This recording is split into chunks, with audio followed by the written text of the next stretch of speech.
Bonjour, bienvenue sur Venez Résonant. Nous sommes très heureux d'être avec vous dans cette série Panorama prophétique. Vous savez très bien que dans nos capsules Panorama prophétique, nous essayons de vous informer sur l'actualité, tout ce qui se passe dans le monde, en rapport avec les prophéties bibliques. Donc, si c'est votre première fois sur Venez Résonant, abonnez-vous pour suivre les fils d'actualité que nous proposons à travers ces capsules. Et vous savez très bien, Venez Résonant, ce n'est ni une secte, ni une dénomination. Nous sommes juste des étudiants de la Bible, un peu dans le monde, et on se pose des questions, on essaie de partager, peu importe ta dénomination, tu es la bienvenue. Nous aimons tout le monde, parce que l'amour, c'est Dieu. Dieu est amour.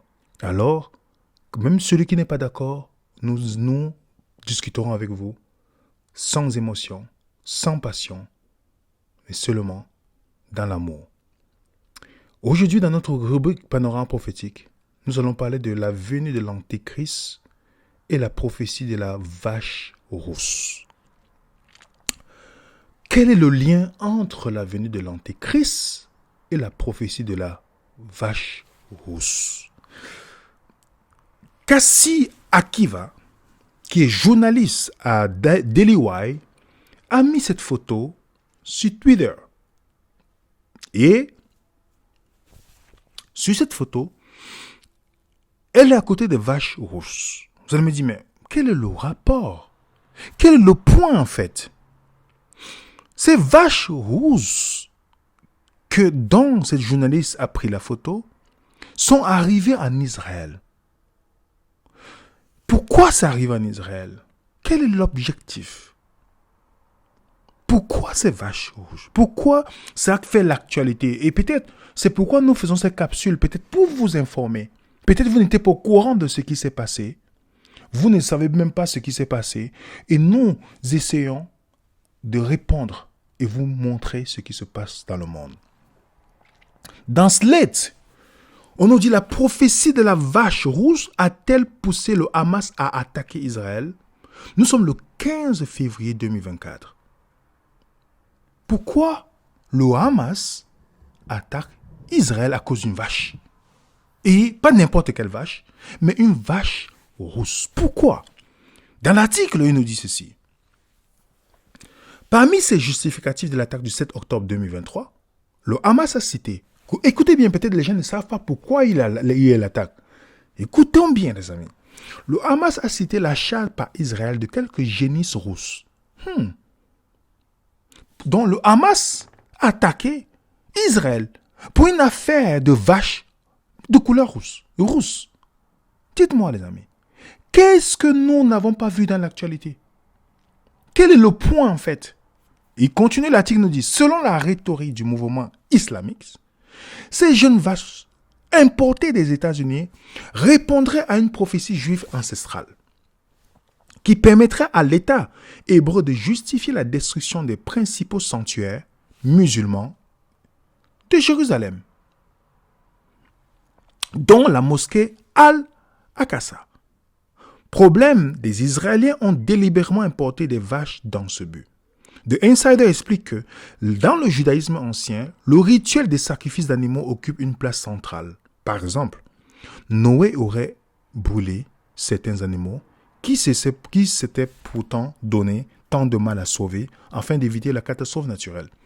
Traditionnellement, le sacrifice le plus honorable était celui d'une jeune vache rouge et vierge. D'après le Talmud, qui est l'un des textes fondamentaux du judaïsme, le 10e massacre d'une génisse rouge sera le dernier. Après cela, le Messie juif se présentera, brûlera l'animal au mont des Oliviers, mélangera le cendres avec de l'eau et purifiera des croyants avec cette eau. Ensuite, le Messie les amènera sur le mont du Temple pour reconstruire le temple de Jérusalem détruit par les Romains en 70 après Jésus-Christ. Vous avez compris les amis? Vous avez compris pourquoi il y a un soulèvement là-bas? Ce que le Hamas avait vu, ce que les musulmans ont vu. Et France Info, en Israël, 5 vaches responsables d'un possible regain de tension entre juifs et musulmans. Ok? On nous dit, l'esplanade de mosquée, troisième lieu saint de l'islam dans la ville de Jérusalem, et aussi au mont du temple pour les Juifs. Le Saint des Saints, juste au-dessus du mur des lamentations. Là se trouve la mosquée Al-Aqsa, le dôme du rocher, mais là aussi se trouve le deuxième temple des Juifs détruit en 70 par les Romains. Pour les Juifs les plus religieux, il faut reconstruire un temple pour préparer le retour du Messie. Mais pour cela, il faut purifier les prêtres de ce futur troisième temple. Et comment se purifierait-il, purifierait-on il y a 2500 ans? On se purifie au contact des centres de génisses parfaitement rousses, abattus et incendiés exprès. Mais attention, aucun poil d'une autre couleur ne devrait être apparu sur la bête. C'est même écrit dans la Torah. Or, la semaine dernière, 5 génisses rousses du Texas sont arrivées à l'aéroport de Tel Aviv, accueillis par 300 juifs messianiques. Donc, il y a les vaches qui ont la couleur rouge, mais il faut pas une autre couleur. Et cette vache a été préparée au Texas, les amis, par des chrétiens fervents. OK? Et quel est le but? D'après ce qu'on voit, c'est corrobore, il faut ce sacrifice pour la venue du Messie, je mets bien entre guillemets. Nous savons très bien, le Messie qui vient par là, c'est l'Antéchrist. Ok? Dans le troisième temple, les amis, dépend du programme des génisses rousses. Oui, le troisième temple dépend de ça, les amis. Donc parce que selon l'Ancien Testament, une vache rousse est nécessaire pour purifier l'autel des sacrifices à Jérusalem. Si vous voulez aller plus loin, vous lisez Nombre, chapitre 19, le verset 1 à 10. Donc, instaurer le temple a toujours été la volonté des Juifs. Mais pour cela, il faut détruire le temple, la mosquée qui était bâtie là-dessus. OK? Et sur le mont du temple, il faut faire ce sacrifice avant. Donc, la préparation a duré des années pour la mise en place. Donc, selon la tradition rabbinique, 9 génisses rouges ont été sacrifiées depuis l'époque de Moïse, alors qu'aucune ne l'a été depuis la destruction du second temple. Par exemple, le rabbin Maïmonide a enseigné que la 10e génisse rouge serait sacrifiée par le Messie lui-même. Ok? Et le temple institue un groupe qui prône la construction, ils veulent construire un troisième temple. Et c'est pourquoi ils ont amené 5 génisses rouges sans défaut qui sont arrivés à Jérusalem. Vous vous rendez compte? Donc, de nombreuses personnes considèrent cet événement comme un accomplissement de la prophétie, puisque l'acquisition d'une génisse rouge constitue une avancée majeure dans le plan du nouveau temple. C'est pourquoi la loi de Moïse précisait que la génisse rouge devait être sans défaut ni tache et n'avoir jamais porté le joug, quand on lit Nombre chapitre 19. Donc le sacrifice là était un événement particulier dans la loi, car il s'agit d'un animal femelle sacrifié loin de l'entrée du temple du tabernacle et le seul sacrifice dans lequel la couleur de l'animal était spécifiée. Ok? Donc ça, ils sont en train c'est un accomplissement d'une prophétie. Ce sacrifice qui va se faire va permettre ainsi la destruction, la construction. Il va anticiper la construction du temple et la venue du Messie. Et c'est le Messie, d'après les textes hébraïques, qui va tuer la 10e vache rouge. Je vous laisse dans une radio juive ce que l'interview il va vous expliquer dans cette interview. Je vous laisse écouter attentivement. Nous allons parler à présent de la vache rousse. Alors, nous allons en parler pas seulement parce que c'est ce Shabbat pas, ce Shabbat, que nous allons donc lire le passage sur la vache rousse, mais aussi parce que il y a eu un congrès hier à Shiloh, un congrès qui a fait beaucoup parler de lui, mais surtout beaucoup parler de lui dans le monde arabe et qui crée une certaine émotion dans le monde arabe. Et pour en parler, nous sommes avec Chaim Berkovitch. Chaim, bonjour.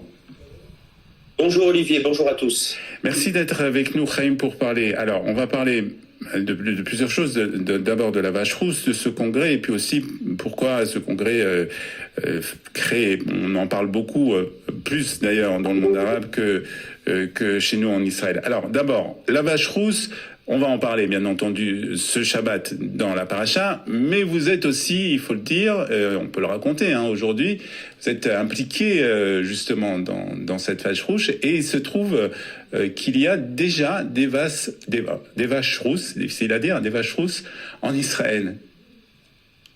Exactement, il y a 5 vaches rousses en Israël, dont 3 d'entre elles sont cachères, c'est-à-dire qu'elles ont exactement tous les préceptes, elles sont conformes à tous les préceptes que nous donne la Torah pour pouvoir réaliser la vache rousse. Ces vaches, elles proviennent de Dallas, du Texas, et nous les avons reçues, nous les avons élevées depuis qu'elles sont nées pour qu'elles puissent être conformes à la halacha, et nous les avons fait venir en Israël, et aujourd'hui elles sont prêtes, elles n'attendent qu'une seule chose, c'est que l'on puisse réaliser ce que l'on appelle le cérémonial de la vache rousse. Donc, pour le moment, on en est où? C'est-à-dire qu'on attend l'aval un peu des rabbinim pour faire ce cérémonial. C'est là où on en est?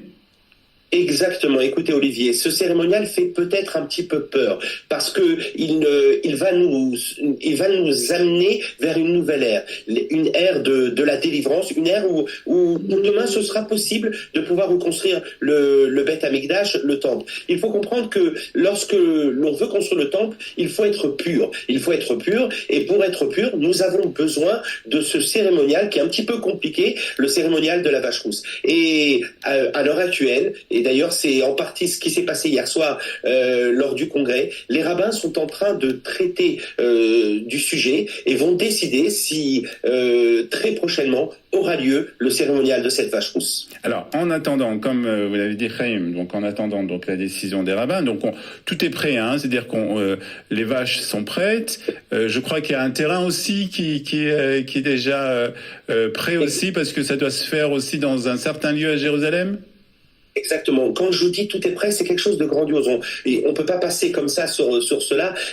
Ça fait plus de 2000 ans, presque 2000 ans qu'il n'y a pas eu de vache rousse. On sait que dans l'histoire, il y a eu 9 vaches rousses. La première vache rousse, c'était à l'époque de Moshe Rabbeinu. Ensuite, il y a eu Ezra, puis il y a eu Shimon HaTzadik qui a fait 2 fois le cérémonial de la vache rousse, etc. Depuis l'époque du Second Temple, il n'y a pas eu de vache rousse. Le retour de la vache rousse, c'est un symbole. C'est un symbole aujourd'hui de la délivrance. On est en pleine Géoula. Alors c'est difficile parce que nous sommes aussi en pleine guerre, etc.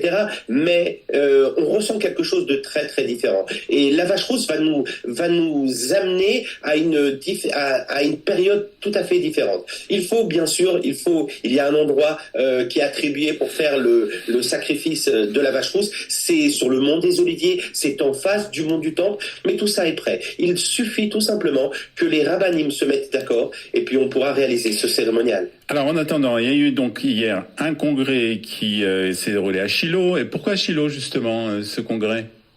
Ben écoutez, parce que Shiloh, à Shiloh, vous avez un site antique de l'époque du Mishkan, vous avez toute une reproduction du Mishkan et de la vie à l'époque du Mishkan, et c'est là-bas que nous avons trouvé de la place pour placer nos vaches rousses en attendant le cérémonial. Donc elles sont sur place, donc c'est là-bas que nous avons voulu faire ce congrès pour que les gens puissent aussi voir ces vaches qui sont prêtes. Alors, si l'actualité est ce qu'elle est, et c'est vrai qu'on n'a pas vraiment beaucoup entendu parler de ce congrès, il faut le reconnaître, dans l'actualité israélienne. Par contre, ce congrès, on va dire, a créé beaucoup d'émotions et beaucoup d'agitation, on va dire, dans le monde arabe.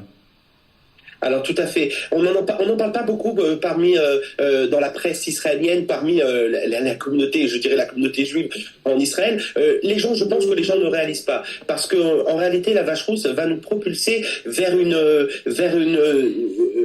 situation très très différente. Ça veut dire que lorsqu'il y aura la vache rousse, il y aura le retour de la pureté sur terre. Et le retour de la pureté sur terre va nous apporter le retour de la shrina. La shrina, on peut le traduire comme la splendeur divine. Pour prendre des termes très simples, ça veut dire la présence de Dieu va revenir sur terre. Donc c'est quelque chose qui peut être grandiose. Les musulmans, les arabes, nos ennemis aussi, qui sont tout autour, le Hezbollah par exemple, qui a publié plusieurs vidéos pour appeler au meurtre, pour appeler à faire des attentats contre les personnes qui ont participé au cérémonial de la vache rousse. Eh bien, eux, ils l'ont peut-être compris. Ils ont compris que ça va changer la dimension d'Israël.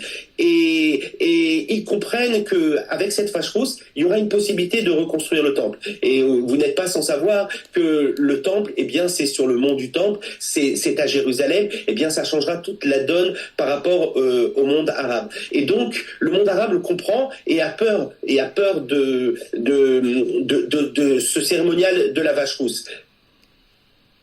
Donc pour le moment, ça fait beaucoup de parler. Cette vache rousse fait beaucoup parler d'elle dans le monde arabe, un peu moins dans le monde juif. Est-ce que vous avez l'impression que les choses vont changer et que si vraiment il y avait ce cérémonial qui se passe après avoir que ça soit accepté par les rabbins, est-ce que vous pensez que les choses vont changer et qu'on parlera beaucoup plus de cela? Bien écoutez, les choses vont changer. Peut-être qu'on n'en parlera pas au départ, mais ensuite, il va de soi que tout le monde parlera de la vache rousse parce que ça va changer la situation. Et là, c'est une question de ce qu'on appelle en hébreu la émouna, de croyance, parce que la vache rousse, tout ce cérémonial de la vache rousse, donc ce retour de la pureté sur terre, je rentrerai pas dans tous les détails parce que même le roi Shlomo Améler a dit qu'il ne comprenait pas toute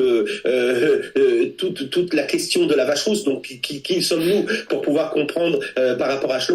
Mais une chose qu'on peut comprendre, c'est que ça va amener un certain calme sur terre. Ça va amener un certain calme, et je pense qu'on en a besoin, Olivier. On est dans une situation aujourd'hui assez inquiétante. On a la guerre dans le nord, on a la guerre dans le sud, etc. Quelle va être l'issue de cette guerre? Personne n'est capable de le dire. Par contre, on sait que si demain il y a un cérémonial avec la vache rousse, si demain nous réussissons à apporter sur terre la pureté et ramener sur terre la présence divine, eh bien, ça va calmer un petit peu l'humanité et la situation sera bien différente. Voilà, donc on attend la décision des rabbins. Vous avez écouté, les amis. Donc, exactement, vous savez très bien comment Paul dit quand on dira paix, paix. Quel est le but? On met devant la paix, la paix, la paix. Donc, quand tout ça va se passer, nous, je sais que l'actualité est venue, on a peut-être négligé, mais vous vous rendez compte comment les choses, le Hamas se met à faire la guerre parce qu'ils comprennent déjà l'enjeu. Pas parce qu'ils sont dans la vérité, non. Puisqu'ils croient aussi à la venue du Mahdi, mais pas comme les Juifs. Mais les Juifs sont dans une dimension messianique. Il faut que le Messie vienne, il faut tout faire. On a besoin du temps, mais après, il faut les vaches rouges. Et ça, je vous dis, c'est une bombe à 4 pattes, les amis. Une bombe à 4 pattes, parce que ça accélère la dimension messianique de la construction du temple.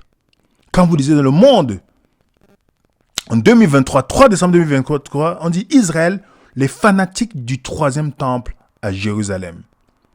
Les surenchères des ministres suprémacistes encourageant les troupuscules messianiques qui veulent construire le 3e temple sur l'actuelle esplanade de la mosquée à Jérusalem. Vous voyez ça? Ils veulent construire le 3e temple. Ça, c'est très important pour ce phénomène-là, pour la construction. Les militants du 3e temple de Jérusalem gagnent du terrain. De plus en plus, il y a cette ferveur. Il faut faire revenir le Messie. Il faut que le Messie vienne. Et on voit de plus en plus cette montée de ce groupe au sein de la communauté juive. Et cette bataille pour le 3e temple est lancée. Ces vaches vont déterminer.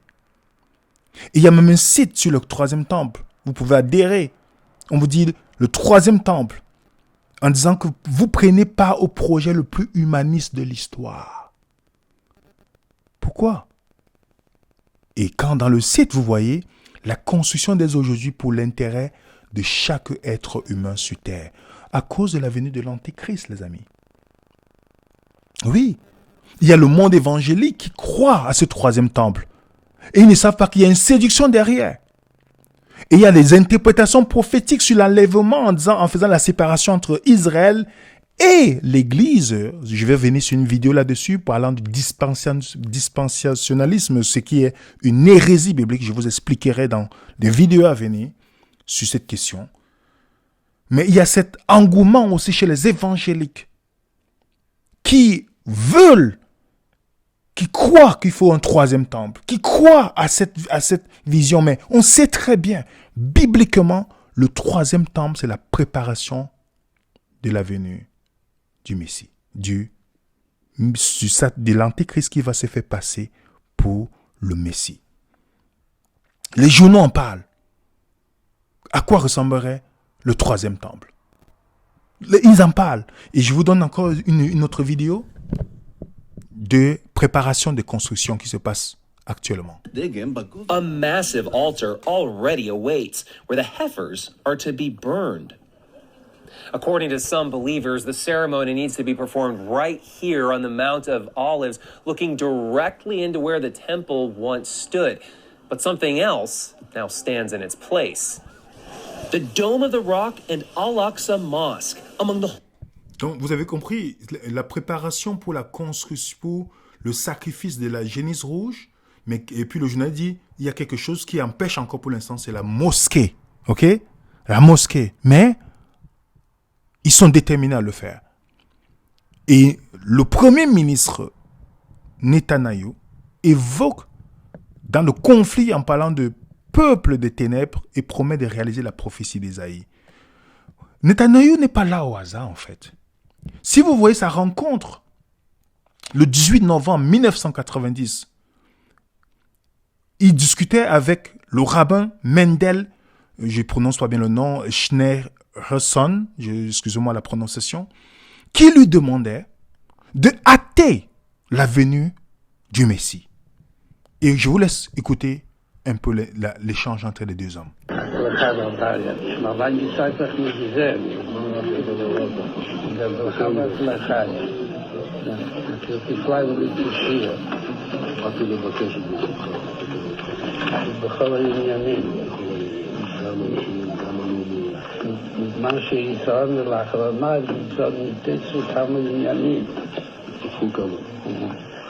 מה שרואה עוד, וגם משהו שעדיין משאיר ליבו, אז הייתה משהו במה ידיעתו.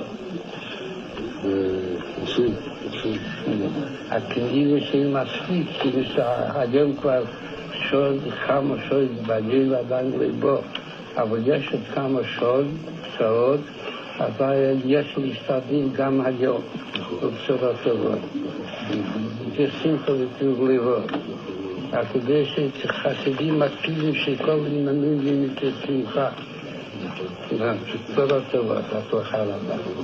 Vous comprenez, les amis, dans l'échange? Nous faisons. Voilà la réponse qu'il donne. Il dit, il faut hâter la venue. Il dit, nous faisons. Parce qu'il y a cette attente. Il y a cette attente parce que ça sera un point tournant dans l'histoire de l'humanité. Les choses sont en train d'avancer, les amis.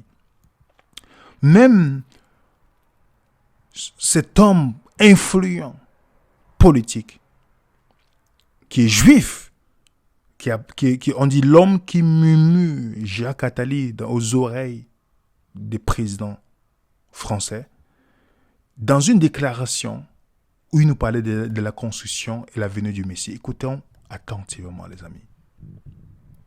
Deux États. Mais en fait, l'autre situation idéale, c'est une ville qui soit en quelque sorte la capitale planétaire d'un univers. On peut imaginer un gouvernement mondial à Jérusalem, puisque c'est là où sera le point de rencontre de tout le monde. Mais ce qui est aussi le plus vraisemblable, c'est en même temps, est-ce qu'on n'est pas en train de détruire l'influence palestinienne en modifiant cet équilibre géographique? Oui, bien sûr. Bien sûr. La stratégie israélienne, c'est de créer les conditions de l'impossibilité d'une ville arabe. C'est pour ça que... Alors que la population arabe devient de plus en plus présente et importante dans la ville. Dans la ville, mais en même temps, elle est mêlée avec d'autres. Et puis, il y a aussi la solution qui consiste la plus vraisemblable à ne rien faire. On le voit dans les dernières négociations qui ont commencé récemment entre les administrations israéliennes, américaines, palestiniennes, avec l'idée de on va tout régler dans le conflit du Moyen-Orient, sauf deux questions, celle des réfugiés et celle de Jérusalem. C'est-à-dire que Jérusalem ne sera pas la première question réglée, mais la dernière. C'est pour ça que d'ailleurs, dans la tradition juive, on dit beaucoup que la paix à Jérusalem est la condition de la venue du Messie. Le Messie arrivera par une certaine porte de la vieille ville et il arrivera soit pour faire la paix, soit quand la paix soit faite. Donc, véritablement, il y a une dimension, en quelque sorte, utopiste, messianique ou utopiste, de Jérusalem comme lieu de la paix. En fait, les espoirs de paix dans cette région sont liés à ce qui se passera à Jérusalem même. On a souvent dit, par exemple, que le Liban serait le deuxième pays après l'Égypte à faire la paix. Pas jamais le premier. En fait, on se rend bien compte que le Liban sera le dernier pays à faire la paix. Et bien là, de la même façon, je pense que Jérusalem sera le dernier problème résolu. Parce que personne n'a intérêt à céder, ni les Palestiniens qui ne reconnaîtront pas l'indivisibilité israélienne, ni les Israéliens qui n'accepteront pas. Donc je pense que le statu quo est le plus vraisemblable, même si on peut imaginer, rêver d'un Jérusalem devenant capitale de la planète, qui sera un jour unifié autour d'un gouvernement mondial. C'est un joli lieu pour un gouvernement mondial. Merci Jacques Attali, à la semaine prochaine pour une autre conversation d'avenir au Palais de Tokyo. Je vous invite à retrouver cette émission sur notre site internet public. Vous avez compris les amis, c'est un endroit bien central dont l'ennemi est en train de préparer. Je ne dis pas que les gens qui sont là sont antichrist ou ces personnes, non, je ne dis pas ça. L'ennemi influence, pas son influence dans le monde, dans la politique et toutes les personnes. Il y a des gens sûrement sincères dedans qui pensent qu'ils font la bonne chose, mais par toute cette influence, il met en place sa stratégie. Avant sa venue, il y a une grande séduction qui va se passer. Au niveau de nos frères amis juifs qui y croient, au niveau des chrétiens évangéliques et catholiques et beaucoup dans le monde qui vont tomber dans cette séduction. Donc, ayant cité cette dénomination, c'est que je ne sais pas que je suis contre ces personnes, non, pas du tout. J'ai dit simplement, ceux qui ont suivi nos panoramas prophétiques sur le troisième temple et tout ça, il y a un fort courant de pensée évangélique qui pousse justement à cette construction.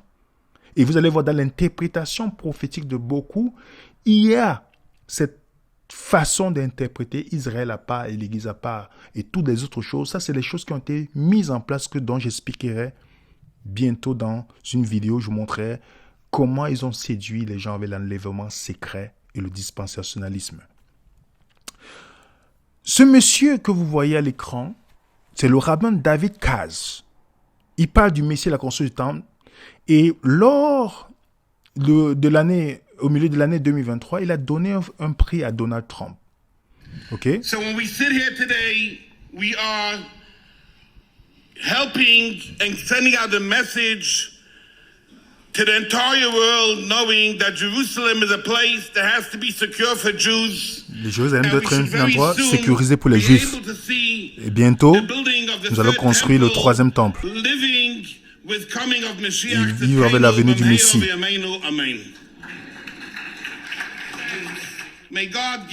Que Dieu donne une longue vie, une vie de santé, une bonne vie. Donald Trump. Pourquoi Donald Trump est honoré? Je vais conclure avec ça. Pourquoi Donald Trump est honoré? Trump est celui qui a reconnu Jérusalem comme la capitale d'Israël. Pas Tel Aviv, pas d'autres endroits. Trump c'était une décision historique. Et qui a marqué un changement où il faut maintenant faire la transition pour aller construire l'ambassade des États-Unis à Jérusalem. Et Trump, ce n'est pas un hasard qu'il est en train de revenir sur le plan politique. Si vous connaissez l'actualité, ce n'est pas un hasard que Trump soit considéré par beaucoup. Lui me dit qu'il a été choisi. Il revient. Il dit qu'il va jouer un rôle sur la venue du Messie. Quel rôle? Trump est considéré par beaucoup de Juifs comme le Cyrus moderne. Cyrus, c'est celui qui a aidé Israël à construire le temple. Je vous laisse faire le lien. Vous connaissez le roi perse qui a permis la construction de Jérusalem. Donc, les Juifs voient, et même les évangéliques dans la chaîne Charisma News, voient en Trump ce Cyrus moderne. Même vous partez dans la chaîne Washington Post, ok, où on parle de l'administration Trump qui est obsédée par le roi perse, où on fait les liens. Le journal Al Jazeera qui dit, est-ce que Trump est le roi Cyrus? Le New York Times qui dit, pourquoi Trump règne comme Cyrus? Ils font la comparaison. Cyrus, c'est celui qui a libéré Israël et qui a permis finalement la construction du temple. Et même dans les codes numérologiques grecs, hébraïques, ils ont fait le lien en comparant Ésaïe 45, verset 1, en disant que Trump est en train d'accomplir, il est le nouveau roi perse. Ok? Et on a vu le président, le président américain qui a, dans un discours historique, qui a reconnu Jérusalem comme la capitale éternelle d'Israël. Et son profondément enracinement dans les codes bibliques et numérologiques qui relient les deux hommes. On a même vu les enfants, l'un des enfants de Trump qui s'est converti au judaïsme. Ce n'est pas un hasard, les amis. Ce n'est pas un hasard. Pourquoi Trump revient? Et comme ce journal dit, Trump est en train de gagner le vote catholique qui historiquement détermine le gagnant de l'élection américaine. Et on sait qu'il a été formé par les jésuites. Nous savons le lien, l'influence qu'il jouera avec le pape pour la venue de l'Antéchrist, pour ceux qui ont suivi nos panoramas prophétiques. Donc, tout se met en place. Les élections américaines, c'est bientôt, les amis. Et Trump est en train de revenir. Et le premier qui a reconnu Israël comme Jérusalem comme la capitale revient en même temps qu'on est en train de parler de vaches rouges pour les sacrifier. Et le sacrifice veut dire la construction du temple. Ça ne vous dit pas quelque chose, les amis? Comment les événements sont en train de s'accélérer? Et qui dit la venue de l'Antichrist dit quoi, les amis? Remarquez la tribulation qui va se passer. Et beaucoup d'autres choses, la marque de la bête, toutes les choses qui vont se mettre en place, les amis. Je vous laisse le discours lorsque Trump avait déclaré Jérusalem comme la troisième, Jérusalem comme la ville, la capitale d'Israël. Je voulais le discours du premier ministre israélien lorsqu'il parlait, s'adressait à Trump. Je vous laisse écouter son discours. Thank you all. And of course, I want to especially welcome Jared Kushner and Ivanka Trump.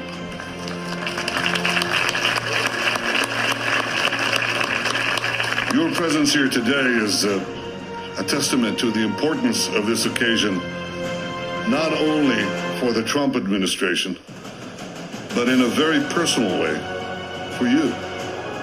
For you, each of you, for the pursuit of peace, and for President Trump himself. Thank you.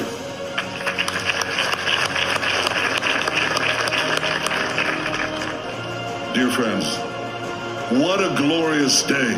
Remember this moment.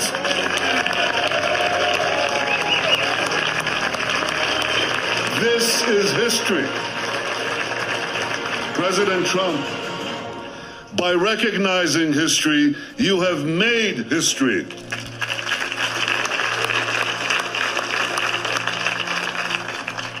So for me, this spot brings back personal memories, but for our people, it evokes profound collective memories of the greatest moments we have known on this city on a hill. In Jerusalem, Abram passed the greatest test of faith and the right to be the father of our nation. In Jerusalem, King David established our capital 3,000 years ago. In Jerusalem, King Solomon built our temple, which stood for many centuries. In Jerusalem, Jewish exiles from Babylon rebuilt the temple, which stood for many more centuries. In Jerusalem, the Maccabees rededicated that temple, and restored Jewish sovereignty in this land. And it was here in Jerusalem, some 2,000 years later, that the soldiers of Israel spoke three immortal words, Hal Habayit Be'adenu. The Temple Mount is in our hands. The Temple Mount is in our hands. Words that lifted the spirit of the entire nation. We are in Jerusalem and we are here to stay. Vous avez compris, les amis? Les choses sont en train d'avancer et Trump revient en force. Alors posons-nous les bonnes questions, les amis, dans ce panorama prophétique. L'ennemi est en train de travailler en coulisses. Les choses se mettent en place, la monnaie numérique de l'autre côté, tout le salaire universel, la crise et toutes ces choses dans le chaos. Il faut créer le chaos. Et la capitale nouvelle ordre mondial, c'est où? Comme Jacques Attali l'a dit, Jérusalem. Mais on doit faire ça pour qui? Le Messie, soi-disant, qui doit venir. L'Antichrist. Quand on dit Anti, c'est celui qui vient à la place de Jésus. La Bible avait dit qu'il devait venir avant. Ok? Il va venir, aller visiter le monde, essayer de mettre la paix dans le monde. Et tout ce que nous savons que la Bible, on a traité ce sujet. Et Jésus avait bien dit, si quelqu'un vous dit que le Christ est ici, n'y allez pas. N'y allez pas. Jésus avait bien prévenu. N'y allez pas. Parce que c'est Jésus-Christ qui a prévenu. On ne vous annoncera pas la venue de Christ. Il ne va pas venir dans un endroit et puis les caméras vont venir. Pas du tout. Tout œil le verra quand il viendra. En ce qui concerne la vache rouge, nous n'avons plus besoin en tant que chrétiens de considérer ça, en fait. Pourquoi? Parce que Jésus est le sacrifice. En effet, le sang des boucs et des taureaux, ainsi que les cendres d'une vache, dont on asperge ceux qui sont souillés, les rend saints en leur procurant une pureté rituelle.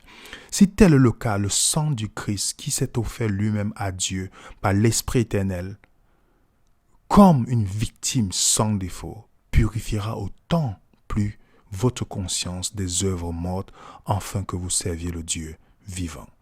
Oui, nous n'avons pas besoin, mais nous savons pourquoi ces choses se mettent en place. Alors, ça doit nous encourager en disant, oui, le Seigneur arrive. Examinons ce que nous croyons avec toute sincérité. Ne croyons pas que tout ce que nous croyons est basé sur la Bible si on n'a pas fait un examen impartial. Posons-nous les vraies questions afin de ne pas avoir honte ce jour, afin de ne pas dire, on m'a trompé. Oh, j'étais dans telle chose, on m'a trompé. Non. Que l'orgueil spirituel qui nous pousse à croire que nous sommes dans la vérité, que nous sommes ceci. En fait, c'est cet orgueil spirituel que les pharisiens et les juifs avaient dans cette époque, au point où ils ont manqué, mais ils ont choisi le faux Messie. Alors les amis, ça avance et les choses s'accélèrent. Que Dieu nous donne la force, l'amour pour lui et qu'il nous donne surtout l'humilité de savoir que la vérité réside, non pas à venir raisonnant, non à aucun être humain sur cette terre. La vérité, c'est en Jésus uniquement, le seul qui peut vous sauver. Que Dieu vous bénisse. Mettez un coup de pouce, partagez aussi.